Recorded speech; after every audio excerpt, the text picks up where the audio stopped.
Olá, tudo bem? Desculpem estar falando sussurrando, é que é madrugada. Eu quero comentar um texto do senhor Davi Nunes falando do suposto racismo de Lobato em uma carta de Lobato, na qual ele fala de Machado de Assis.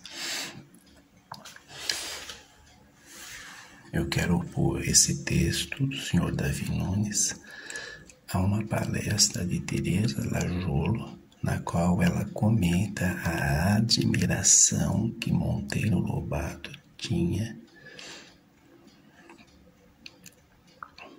de Machado de Assis, como ele admirava Machado de Assis. Então, o senhor Davi Nunes, em seu texto, acusa Lobato de racismo mediante uma carta na qual Lobato se refere a Machado de Assis. E Teresa Lajolo, em sua palestra, também utilizando de cartas, fala o quanto Monteiro Lobato admirava Machado de Assis. Ou seja, quem fala do suposto racismo de Machado de Assis não conhece a obra de Machado de Assis e muito menos a personalidade de Machado de Assis. Não conhece Monteiro Lobato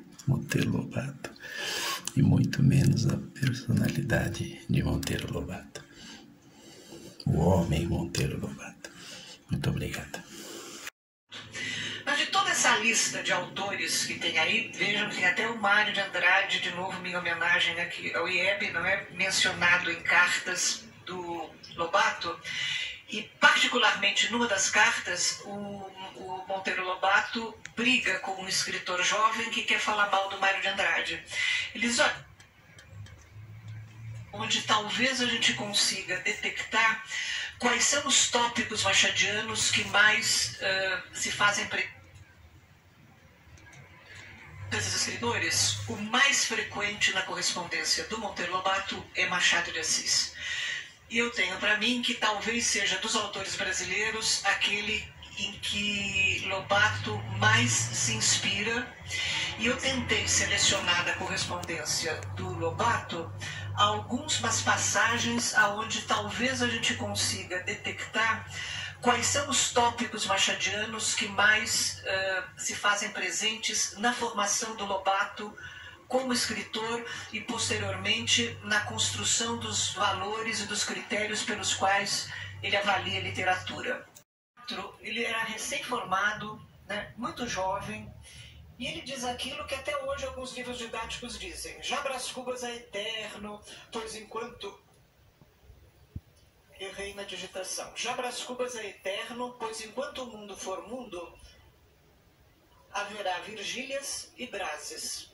Vejam que essa primeira observação, tão mal digitada, ela fala da universalidade das personagens do Machado de Assis. Então, Virgílias haverá sempre, Brás Cubas haverá sempre. Eu acredito que até hoje a gente poderia subscrever esta frase do Lobato. Em 1909, 5 anos depois, ele se estende um pouco mais sobre as razões da admiração dele por Machado. Não conheço melhor modelo do que Machado de Assis. Machado de Assis é o clássico moderno mais perfeito e artista que possamos conceber. Que propriedade, que simplicidade. Simplicidade não de simplório, mas do maior dos sabidões. Vejam que isso é a língua em mangas de camisa e pé no chão. É falado perfeito e artista que possamos conceber. Que propriedade, que simplicidade. Simplicidade não de simplório, mas do maior dos sabidões.